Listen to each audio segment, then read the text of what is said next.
करीब 18वीं शताब्दी की बात है, जब राजस्थान के रामपुर गांव में हरि भाई नामक एक बहुत ही वृद्ध व्यक्ति अपनी पत्नी के साथ छोटे से घर में रहा करते थे। हरि भाई के 2 लड़के थे। दोनों ही रोजगार की तलाश में पास के शहर में जा बसे। हरि भाई के पास अपनी बढ़ती उम्र के चलते कोई काम नहीं था। हरि भाई बहुत ही स्वाभिमानी और इज्जतदार व्यक्ति थे। किसी से भीख मांगकर पेट भरना उन्हें हरगिज गवारा नहीं था और इसीलिए वो और उनकी पत्नी कई बार कई दिनों तक भूखे रह जाते। एक दिन भूख और कंगाली से उनकी पत्नी सरला बहुत व्याकुल हो गई और उन्होंने हरि भाई से कहा, आज सुबह जब मैं पानी भरने कुएं पर गई थी तो वहां सारी औरतें नीलांबर की पूरी हुई मनोकामना के बारे में चर्चा कर रही थीं।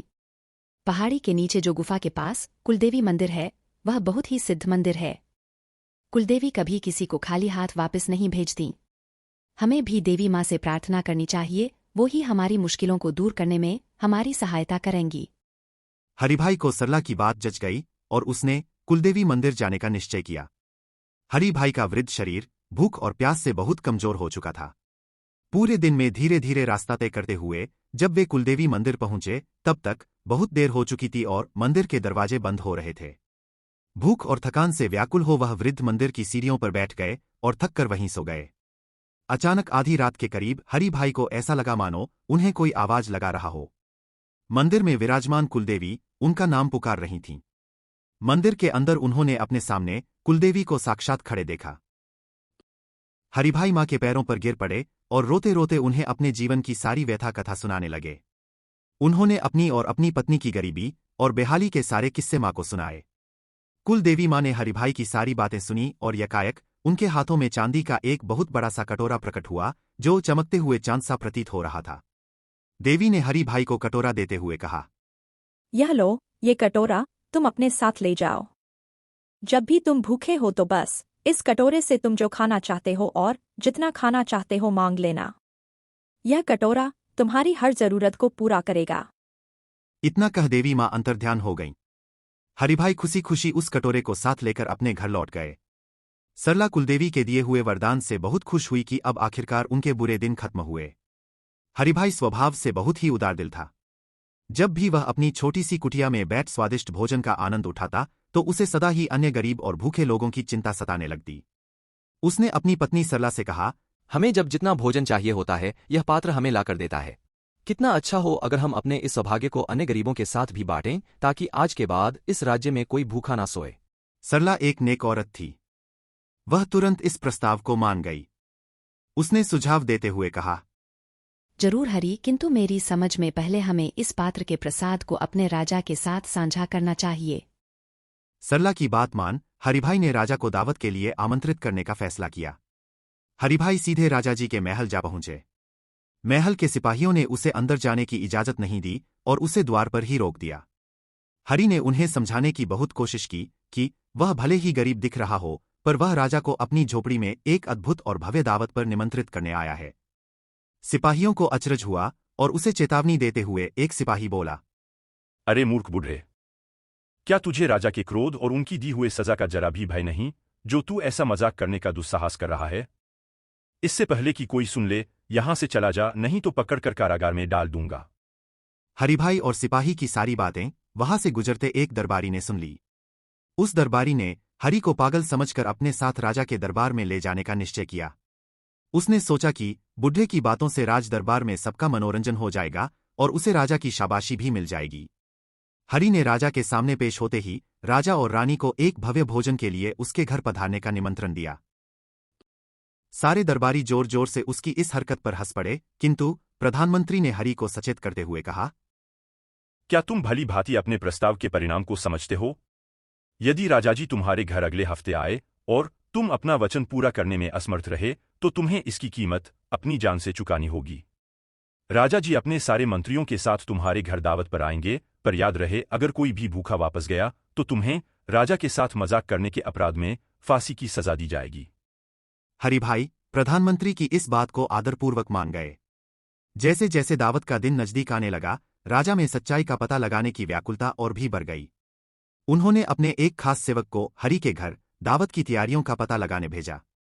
राजा चौंक गए जब उस सेवक ने आकर राजा को बताया कि हरि ने अपने घर पर शाही दावत की कोई भी तैयारी नहीं की है। उसने केवल बाहर एक विशाल तंबू तान रखा था, जिससे कि वह राजा और आने वाले दरबारियों के बैठने का इंतजाम कर सके। इस बात ने राजा को बहुत परेशान कर दिया। दावत के दिन राजा पूरे मंत्रिमंडल के साथ तय समय पर हरि भाई की झोपड़ी के बाहर आ पहुंचे। हरि ने हाथ जोड़ राजा को अपना आसन ग्रहण करने को कहा। राजा के बैठते ही हरि झट से अपनी कुटिया के अंदर गया और उस जादुई कटोरे को हाथ में लेकर राजा के सामने खड़ा हो गया। उसने राजा से अपने सबसे पसंदीदा भोजन की इच्छा करने को कहा। राजा को हरि की बात पर जरा भी विश्वास नहीं हुआ और उसने सोचा कि क्यों न वो राज्य के सबसे महंगे और दुर्लभ पकवान की अभिलाषा करे, जिसे कि हरि अपनी बात को सत्य ना कर सके। शर्त के पूरे न हो पाने पर राजा हरि को उसके किए हुए मजाक लिए कड़ी से कड़ी सजा देना चाहते थे। राजा ने सफेद मोतियों की खीर और नवरत्न कोरमा एवं अन्य स्वादिष्ट पकवानों की लंबी फेरिस्त तैयार कर ली, जो केवल राज्य के शाही बावर्ची खाने में ही परोसी जाती थी। राजा अपनी बात को पूरा भी ना कर पाए कि उनको और सारे दरबारियों को आश्चर्यचकित कर देने वाली घटना हुई। सबके देखते देखते वह जादुई पात्र लाजवाब भोजन से भर गया। मोती की खीर का स्वाद चख राजा को आनंद ही आ गया। प्रधानमंत्री और सारे दरबारी अपने अपने मनपसंद भोजन की फरमाइश करने में लग गए। भोजन का स्वाद अद्भुत और मात्रा समस्त मंत्रिमंडल को पूरी पड़ जाए इतनी थी।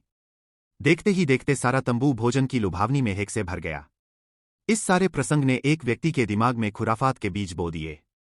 धूर्त प्रधानमंत्री ने राजा को एक कोने में ले जाकर कहा, इतना बड़ा आश्चर्य! जिस अनमोल निधि को आपके राज दरबार की शोभा होना चाहिए था, वह इस भिखारी बुढ़े के पास कैसे? महाराज, इस अनमोल खजाने की असली कीमत तो आपके महल में ही हो सकती है। महाराज, आपको तुरंत ही इस जादुई पात्र को इस लालची बुढ़े से ले लेना चाहिए। प्रधानमंत्री की इस बात ने राजा के मन में असंतोष की भावना पैदा कर दी। राजा ने तुरंत हरि भाई से अपने जादुई पात्र की कीमत आंकने को कहा। हरि भाई अब संकोच में पड़ गए। हाथ जोड़ उन्होंने राजा जी से कहा, महाराज, मुझे क्षमा करें, किंतु यह पात्र माँ कुलदेवी ने स्वयं अपने हाथों से आशीर्वाद के रूप में मुझे दिया था। इसे देने के सिवा आप मुझे जो भी आज्ञा देंगे उसे मैं अवश्य पूरा करूंगा। हरि द्वारा अपनी आज्ञा की अवहेलना देख राजा आग बबूला हो गए। उन्होंने अपने सैनिकों को उस जादुई पात्र को बलपूर्वक छीन लेने की आज्ञा दी और उसे अपने साथ लेकर राजमहल वापस चल दिए। उस पात्र को राजकीय अतिथियों के आदर सत्कार के लिए दावत खाने में विशेष स्थान दिया गया। अगले ही दिन राजा ने सारे परिवारजनों और मंत्रियों व दरबारियों को राजभोग का निमंत्रण भिजवा दिया। वे अपनी नई उपलब्धि को बड़ा चढ़ा के सबके सामने लाना चाहते थे। पर यह क्या? पात्र तो बिल्कुल खाली। राजा ने बड़े ही आश्चर्य से पात्र को दोबारा आदेश दिया, किंतु फिर भी उस जादुई पात्र में कोई हलचल नहीं हुई। भोग रद्द कर दिया गया और सारी सभा निराश हो भूखी ही वापस चली गई। राजा दुखी तो हुए, किंतु उनके लालच के कारण उन्होंने उसे अपने पास ही रख लिया। पात्र के जाते ही हरि भाई के लाचारी की दिन फिर वापस आ गए। एक बार फिर उन्होंने मंदिर जाकर मां से मदद मांगने का निश्चय किया। एक बार फिर कुलदेवी ने हरि भाई को दर्शन दिए और उनसे दुख का कारण जाना। कुलदेवी को जब सारी सच्चाई का पता लगा तो उन्होंने राजा को सबक सिखाने का निर्णय किया। इस बार कुलदेवी ने हरि को बेहद खूबसूरती से तराशा हुआ डंडा दिया और उसे उसी तरीके से इस्तेमाल करने को कहा जैसे वह जादुई पात्र का उपयोग करता था। एक बार फिर उन्होंने हरि भाई को राजा और सारे दरबारियों को भोजन पर आमंत्रित करने का आदेश दिया और हरि के कानों में कुछ विशेष बात कही। वृद्ध आदमी ने वैसा ही किया और झट से राजा को खाने पर आमंत्रित कराया। राजा और सारे मंत्रियों के इकट्ठे हो जाने पर हरि भाई अपनी खूबसूरत नक्काशीदार लाठी लेकर आए। जैसे ही राजा ने अपनी फरमाइश बताई, उन पर लाठी खुद ब खुद चल पड़ी। कोई भी उसे रोक नहीं पा रहा था। राजा की बुरी हालत देख सारे दरबारी हरि भाई के पैरों में गिर पड़े और राजा को बचाने की मिन्नत करने लगे। मुस्कुराते हुए उस वृद्ध ने वही दोहराया जो कुलदेवी ने उनके कानों में कहा था। इस जादुई लाठी को इसके मित्र जादुई पात्र की जरूरत है। जब तक वह इसे नहीं मिलेगा, यह तुम्हें मारती रहेगी। राजा की बुरी हालत देख तुरंत प्रधानमंत्री ने राजमहल से जादुई पात्र को लाने का आदेश दिया। हरि भाई के हाथों में पात्र आते ही वह जादुई लाठी रुक गई। राजा को अपने किए हुए व्यवहार पर बहुत शर्मिंदगी महसूस हुई। उन्होंने समझा कि ताकतवर की असली ताकत कमजोर पर जुल्म करने में नहीं, बल्कि उनकी सुरक्षा और सहायता करने में है। हरि के हाथों में आते ही पात्र फिर अपने जादुई रूप में आ गया और जल्द ही सारे तंबू में स्वादिष्ट भोजन की खुशबू चारों ओर फैल गई। राजा और सारे दरबारियों ने अपने मनपसंद भोजन का आनंद उठाया। पात्र के वापस मिलते ही हरि भाई अपने परोपकारी कार्य में लग गए और फिर कभी कोई उनके घर से भूखा वापस नहीं गया।